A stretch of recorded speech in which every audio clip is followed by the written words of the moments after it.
Halo Bapak Ibu serta teman-teman semua. Hari ini video kali ini cukup spesial karena di take-nya tidak di tempat ini, di kamar ini. Namun kita di video ini saya ingin mengajak Bapak Ibu berkeliling di salah satu tempat saya berkarya, yaitu di gereja saya sendiri. Nah, bisa dilihat di belakang saya kemejanya udah siap. Nah, video kali ini cukup istimewa. Jadi stay tune aja di Liturgi Kuy.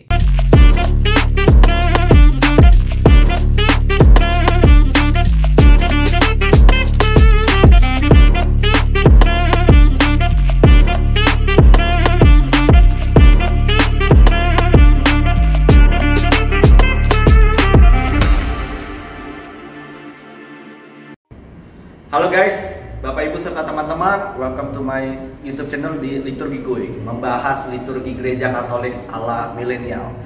Nah, hari ini aku mengajak Bapak Ibu serta teman-teman di tempat yang berbeda. Tentunya ini adalah tempat kerjaku dan rumah keduaku juga, yaitu di sakristi. Sakristi ini adalah tempat di mana para pelayan liturgi termasuk para pastor dan para petugas berganti baju dan mempersiapkan diri untuk mengikuti perayaan Ekaristi. Nah, pada video kali ini aku ingin membahas salah satu pakaian liturgi yang dipakai oleh para pastor. Bukan salah satu sih, tapi pakaian liturgi yang dipakai oleh para pastor. Nah, karena kita berada di sakristi, tentu aku bisa menunjukkan semua pakaian liturgi yang bisa yang dipakai oleh para pastor. Yuk, kita kesini guys.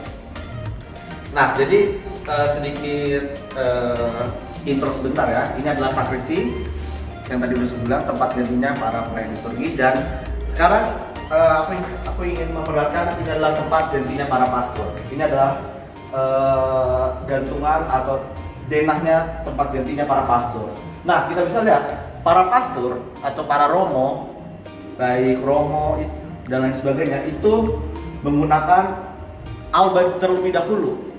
Alba berasal dari kata albus yang berarti putih.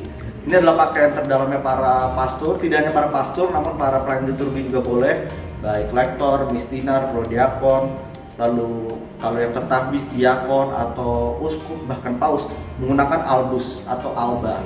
Alba berasal dari kata Latin albus yang berarti putih, yaitu pakaian putih yang dipakai oleh para petugas liturgi. Jadi para pastor menggunakan alba dulu nih. Para pastor nggak boleh nih pakai kemeja biasa untuk mulai perayaan Ekaristi. Jadi harus pakai alba. Nah, setelah pakai alba, ada namanya selendang nih. Nah, selendang keren nih, kayak tari-tarian, tapi bukan, Bapak Ibu serta teman-teman. Selendang ini namanya stola. Stola ini adalah sebuah selendang yang dipakai oleh para tertabis, baik diakon, pastor, dan uskup. Nah, pemakaiannya pun berbeda-beda. Kalau diakon, saya memperagakan. Kalau diakon, memakainya dimiringkan seperti ini, dimiringkan seperti ini. Jadi diakon itu memakainya dimiringkan. Nah, kalau pastor seperti ini. Nah, jadi para pastor dan diakon, bahkan paus uskup memakai stola. Namun cara pemakaiannya berbeda. Stola ini melambangkan sebuah jabatan kekuasaan. Lewat stola, para pastor atau tidak hanya pastor, tapi diakon, uskup, paus diberi wewenang untuk melayani umat, untuk melayani sakramen-sakramen. Ini adalah stola. Jadi pastor menggunakan alba dulu, baru stola. Lalu pakaian terluarnya yang keren ini, kayak setengah lingkaran. Ini namanya kasula. Kasula dipakai oleh para pastor dan para uskup. Nah, diakon tidak boleh pakai kasula. Karena apa? Diakon menggunakan salah satu pakaian yang unik, yaitu dalmatik. Nah, jadi ini adalah kasula yang dipakai oleh para pastor. Nah, maknanya menggunakan kasula ini bagi para pastor apa sih? Nah, dengan memakai kasula ini, makna yang bisa kita ambil adalah ini simbol cinta kasih. Meskipun stola melambangkan jabatan, namun di balik semua jabatan itu para pastor diajak untuk melakukan pelayanan dengan cinta kasih. Makanya itu dilambangkan dengan pemakaian kasula. Jadi kalau Bapak Ibu serta teman-teman mengikuti misa, pakaian para pastor itu adalah alba, stola, dan kasula.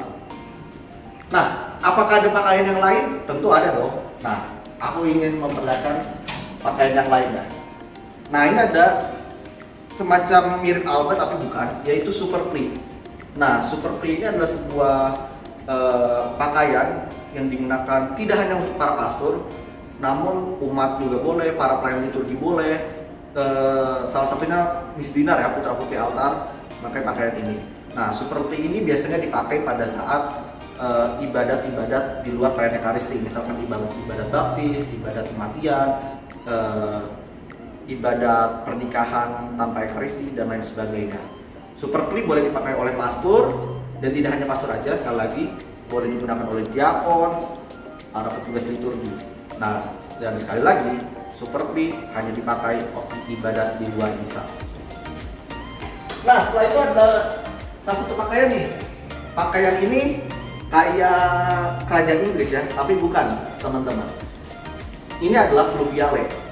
Pluviale ini kayak, sekali lagi, kayak raja-raja Inggris di kerajaan Inggris ya. Nah, pluviale ini adalah sebuah pakaian yang dipakai oleh pelayan tertahbis, diakon, pastor, uskup, paus. Nah, fungsinya sama dengan super pli ini, yaitu pluviale dipakai untuk ibadat-ibadat di luar Ekaristi, kayak ibadat baptis, ibadat pernikahan tanpa Ekaristi, lalu ibadat-ibadat meriah lainnya kayak ibadat adorasi dan lain sebagainya. Nah, ini dipakai oleh pelayan tertahbis, diakon, pastor, uskup, dan paus bahkan. Oke.